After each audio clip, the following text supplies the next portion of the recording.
Magandang araw mga kaibigan. Bigyan natin ngayon ng reaction opinion itong pahayag ni Senator Lacson sa isang interview, no? Tungkol ito sa pagtanggi ni Congressman Arnan Panaligan ng 1st District of Oriental Mindoro na wala daw siyang kinalaman sa mga palpak na flood control project sa Oriental Mindoro. Ito naman ang buwelta ni Senator Lacson, may resibo siya. Ano yung resibo? Billboards. Nakalagay doon na initiative. Inaako ni Congressman Panaligan ang mga project na yon dahil may mga billboard siya doon eh. It's very normal sa mga kongresista. Ngayon ang may problema, hindi na daw sa kanya. Okay, pakinggan natin to ha. Si Congressman Panaligan, di ba? Na-interview siya dati.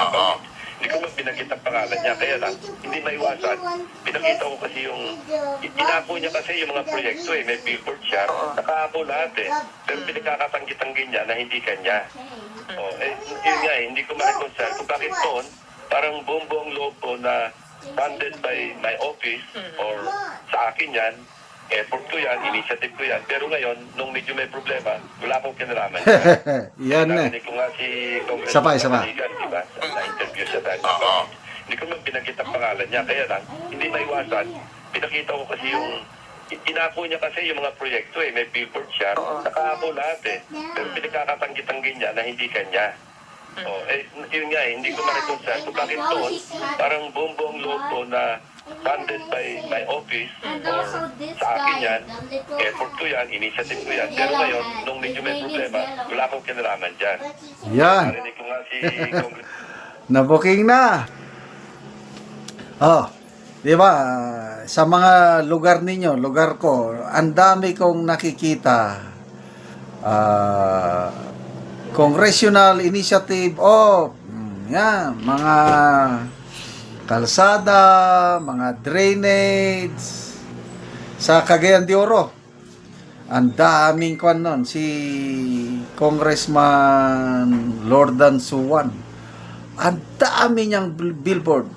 Kaliwat kanan, halos sa lahat ng ganyan sila eh. Ito ngayon, Oriental Mindoro. Nakita niya. Ako, malaki ang tiwala ko kay Senator Lacson na hindi siya basta-basta mag-expose na walang resibo.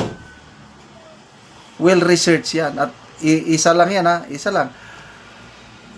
Nandun, kitang-kita ang mga billboard. Nakita na ng mga team ni tauhan ni Senator Lacson pag-inspection. Kanya. Nga naman ngayon, na may problema, hindi na sa kanya. Di ba? May todo malis siya ngayon. Hindi akin yan. Kanino daw? DPWH daw. Wala daw siyang kinalaman sa mga project DPWH. Of course, DPWH ang nag-implement. Kailang ang pundo saan galing? Di ba? Galing Congress. Kung wala sana yung kung wala sana yung mga billboard, baka pwede pa. Kitang-kita sa billboard na project of Congressman so-and-so, di kanya yon, initiative niya. Ngayon, nagka-bookingan, wala na daw. Okay. Ito, mayroon ding Facebook reel tungkol kay Congressman Panaligan. Pakinggan natin siya. Yan o. Sa tingin ko naman ay parang unfair na tayo ay pagkalag ka doon ay hindi naman tayo ang naglagay ng proyekto yan, hindi tayo prioritize kundi tumating na sa atin yan. Sabi, di ba ang Congress ang nag-approve ng pondo? Yun nga, totoo yun. Pero ang reality ay nagagaling sa mga ahensya ng gobyerno. Sa tingin ko naman ay parang unfair na tayo ay pagkalag ka doon ay hindi naman tayo ang naglagay ng proyekto yan, hindi tayo nag-prioritize kundi tumating na sa atin yan. Sinasabi, di ba ang Congress ang nag-approve ng pondo? Yun nga, totoo yun. Pero ang reality ay nagagaling sa mga ahensya ng gobyerno. Ang sinasabi ng congressman is yung NEP, National Expenditure Program. Totoo yun. ang DPWH nagsasubmit ng kanilang proyekto, nag-undergo ng vetting process. Yun, matinong proyekto yun. Kailang, ang katotohanan, mas marami yung mga insertion. Biglang lumubo, 2025 budget, ang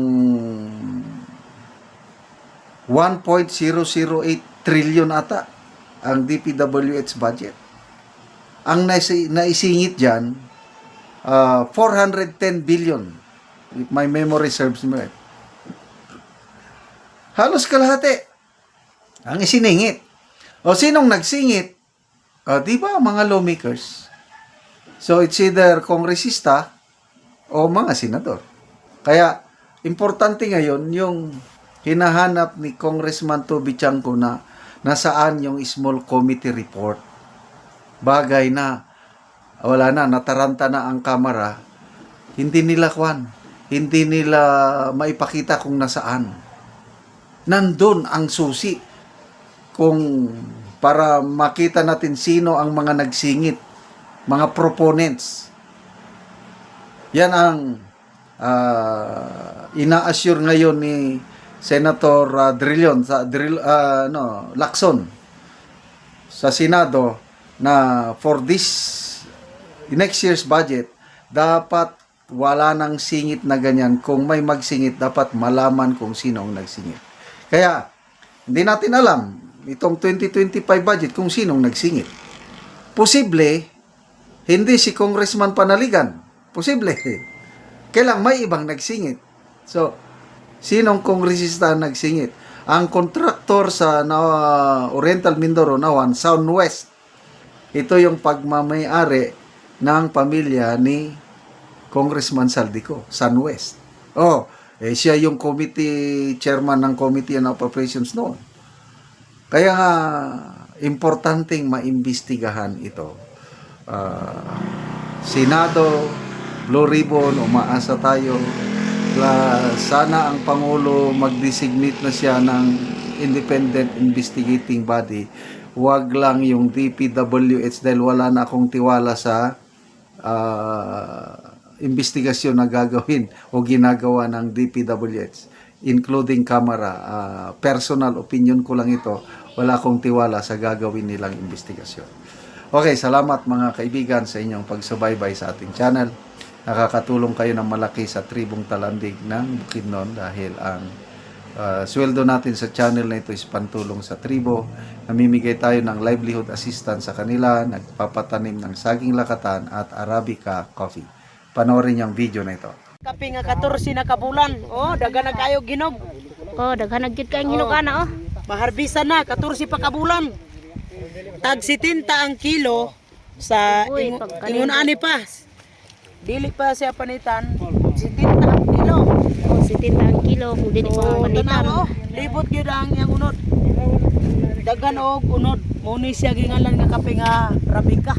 Arabica. 14 kabulan mag-harvest na ka sa kape.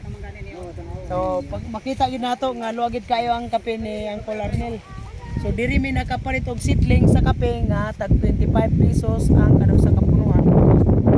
Kay naginaot mi nga makawas mi sa kalisod pohon nga mag-harvest sad mi sa kape. Kay nadasig mi sa among pagbisita dire. Kayo makita gid namo nga dayog na kape apan nagkalain-lain ni og tag iya. Dagan gid kayo bunod. Makita gid nato sa sunod nga pag-harvest dagan na pod karong mga isa ka semana pag-harvest si Uncle Arnel. So mo ani mi dire mo bisita mi. Kay nadasig mi sa pagkakita namo sa kape. Nga daghan ang unod. So makita gid nimo nga daghan kay unod sa Arabica nga kape.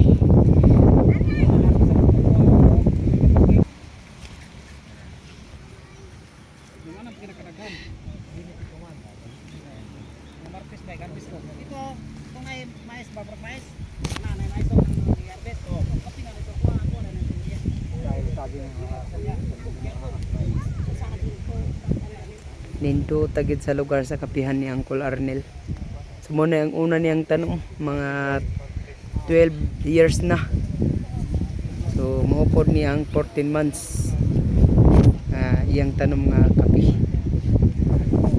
So nadasig yun ni ani sa pagpananom. So pananom nami og maghawas mi sa kalisod og naa nami hatag sa among mga anak nga kinahanglanon nila sa ilang pag-eskwela aron makalampo sila kung naa sila kurso pohon.